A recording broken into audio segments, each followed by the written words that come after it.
Reactor core up.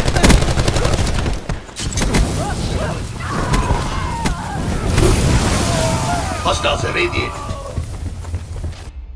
Hey, what's going on, everybody? Welcome back to the channel. It's me, MCKOOKIE. Had a nasty little three-piece intro clip for you guys using the Firebreak's newly buffed microwave equipment, or as I like to say, the camper cooker.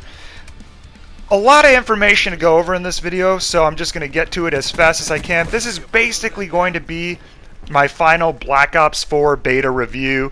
We had the first weekend, and I kind of did a review video for that. And I wanted to wait a little bit, see what changes they were going to make off the feedback that they got from the first weekend, and then see how they handled the second weekend. Didn't put a video up right after because I wanted to see if changes would be made following the second weekend of the beta. And there were changes made, which is great because the last few issues I had with the beta, the last few major issues I should say, shall be addressed. So jumping right into it, I want to say Treyarch did a fantastic job with the mega update that they released following the weekend 1 beta.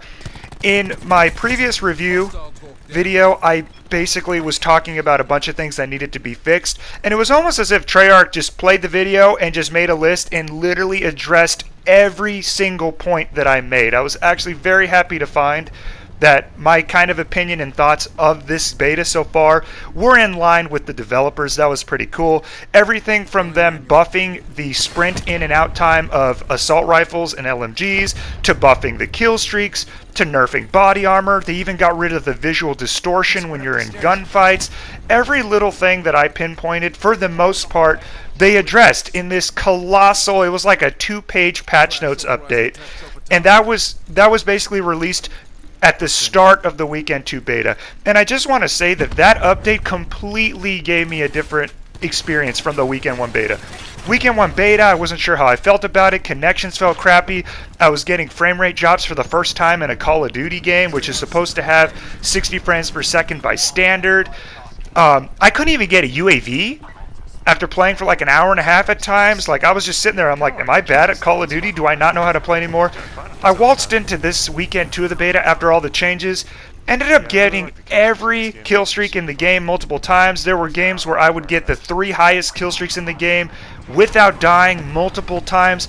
Every game I was raining kill streaks, and it felt like what a good Call of Duty should feel like. So that being said, right off the bat, I'm easily able to say that Black Ops 4 will probably be the best Call of Duty in years. I think it will be. It's easy. I know that's not saying much compared to Call of Duty World War II and Call of Duty Infinite Warfare especially, but the Treyarch did a great job. I was actually, when I was playing it over the weekend, I was actually excited to play Call of Duty again.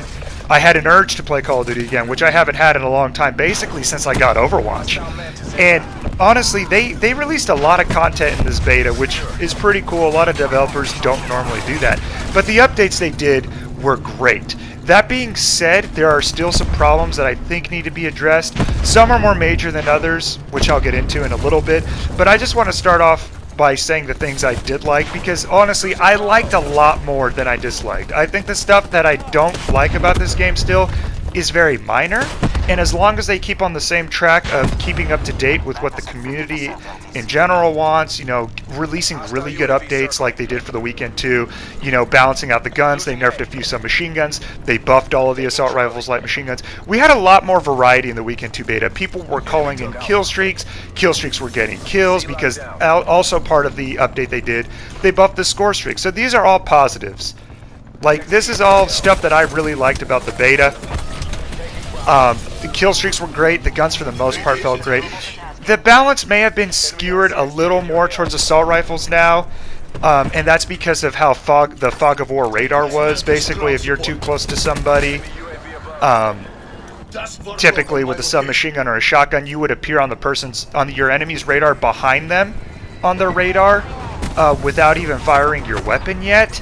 Assault rifles were able to get in range when you were flanking with an assault rifle, so that you wouldn't have your position revealed behind them on their radar, so you could actually technically flank better with an assault rifle with a submachine gun, which looking back is kind of weird. But again, Treyarch, as soon as the beta weekend 2 ended, they addressed this, and they made it so that you actually need a perk to have that effect where you can see people on your radar behind you. It's called the Team Link perk, and it's a red perk. Basically allows you to see your teammates through walls, and it also widens up. If one person has it in your squad, everybody on the team gets the benefit. Lets you see your teammates through walls. Only you have that effect, but you and your teammates also have a wider radar reveal for your Fog of War. So I like how they kind of took an effect of Fog of War that I didn't really like too much, and they made it limited to one perk. I think that's okay. I can live with somebody having Team Link if they're going to see me from behind. Like, they need that perk to do that. Other than that, that was actually going to be my main complaint of the beta. To be honest, one of the few complaints I have left.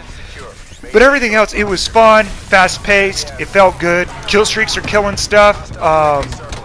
Honestly, just felt like a solid Call of Duty game. Not much else to say as far as the positives go. I'm probably cutting it short a little bit there, but I just want to say it's solid. There are things, like I said, that need to be fixed. The most glaring issue right now is that even though they did buff assault rifles and light machine guns, a lot of the guns still feel underwhelming. Like, for me, there were standout weapons that I kept feeling like I had to use, because if I tried using something else, I could feel the absence of, like, the performance I had with other guns. Some guns that come to mind that were standouts were the Maddox, which is the last assault rifle you get, my favorite gun in the beta. The KN-44, basically the AK. The Vapor was amazing. The MX-9 submachine gun, the first SMG you get that was nerfed, is still very good. And the Spitfire in the right hands with good trigger control is also still a really good gun. I also felt like the burst rifles felt a little too much, especially with their mods, their weapon mods. The ABR I know has gotten nerfs, but still feels too strong. And the Swordfish is a little ridiculous. The 4-round burst, kind of like the M8A1 reskin, is a little too much. So yeah, guns still need buffs. Like stuff like the Rampart and the ICR, they could use a little bit of help. Those assault rifles could use a little bit of help. I like how the kill streaks that were in the beta were good, but I'm also worried about content in this game as far as kill streaks go, because, well, they're probably going to throw a bunch of weapons in the supply drops, whatever, that's just how Call of Duty is now. We're not going to get more kill streaks, I don't think. Whatever we get at launch is what we get. And I don't know if I'm really happy running the same quote-unquote big kill streaks in the game over and over again when Black Ops 2 had a lot more variety. I know Black Ops 3 was kind of lacking in kill streak variety as well. Like the biggest streak you get was the VSAT, because the mothership wasn't really worth it in that game. So like you had VSAT and Raps. I hope the VSAT returns in this game, but I also would like to see bigger streaks in the gunship. And on the topic of the gunship, one of the negatives of the beta for me was that I don't know if they nerfed the AC-130 so that there's a delay of your enemies spawning in and actually having a red box pop up on them, or if cold-blooded is too strong, because I had one game where I got an AC-130 and I could not see anybody on the entire team. I saw maybe one person once, and it was on this wide open jungle beach map that you see in the background. Like this, you would think is the best map in the beta so far because it's wide open for an AC-130. I couldn't see anybody with the AC-130. And this is this is supposed to be the biggest kill streak in the game. So I found stuff like that unacceptable still. So that should probably be looked at. Cold-blooded should probably be adjusted to be a little too tuned down a little bit. I think it's a little too strong right now. Engineer and Cold-blooded are very, very strong perks in this game. They're both blue perks too. Flak Jacket got a nerf, which I find hilarious because nobody was running it in the first place. And that's because, and this is again another issue I had with the beta, there's a really kind of broken imbalance right now with this beta as far as creative class goes, because when you're making your class you have two choices, right? Take the Firebreak. In the intro clip that I had, he has a special weapon, it's the flamethrower, and then he has a special ability. His is the radiator that you saw me cook 3 people with, you know, with the press of a button through walls. I was able to get 3 kills. In your creative class, you have a choice between that microwave radiator or a frag grenade on a 30-second cooldown. What do you think everybody picked this weekend? Everybody went with the specialist ability. I didn't see anybody using a frag grenade or a stun grenade because it didn't make really any sense. You have all of these specialist abilities. Right now I'm using Crash in the background, who throws down armor packs for his entire team. And not only are you giving not armor packs, but ammo packs for your entire team. And not only are you giving your team more ammo, the bullets that they get from these packs actually boost their kill streak. So any kill that they get with the bullets that you're giving them gives them 125 points towards the kill streak instead of 100. So they're basically hardline bullets. Why would anybody pick a frag grenade over giving your entire team ammo in a game where ammo is pretty scarce anyway? Or why would anybody pick a frag grenade over the fireman's radiator? Or the prophet's electric scooter? You throw like a moped on the floor and it rolls around 90 miles an hour and stuns somebody for 6 seconds. Or the recon's vision pulse. He has a little vision pulse dart where he can stick it in the ceiling of the, you know, the center of the map where it's a lot of traffic, and you're just pinging the radar until somebody destroys it. Why would anybody use a frag grenade over that? So that's a huge imbalance that I found in this game. That's one of the most glaring problems of the beta that still hasn't been addressed. Like the frag grenades and tactical grenades are competing with some seriously strong specialist abilities, and in turn nobody's using those stuff. It's like an entire part of the game that's not being used, and it feels weird because Call of Duty, don't get me wrong, I don't want, you know, frag times 3 span from the Call of Duty 4 days, but it feels weird playing a Call of Duty game where nobody's using frag grenades. Like, what is that? It's awkward to me. Spawns were very bad in the beta. I'm not going to sugarcoat it. They weren't too bad in Kill Confirmed, which I think is honestly the best mode of the entire beta. Kill Confirmed, the game plays best, in my opinion. But Domination had some terrible spawns. Oh my god, they were funky. Like, you would have C and B flag, and they'd still be spawning at C flag. Like, they're supposed to spawn at A flag, and it's like, oh, hello there, welcome to C flag, even though your flag that you have is on the other side of the map.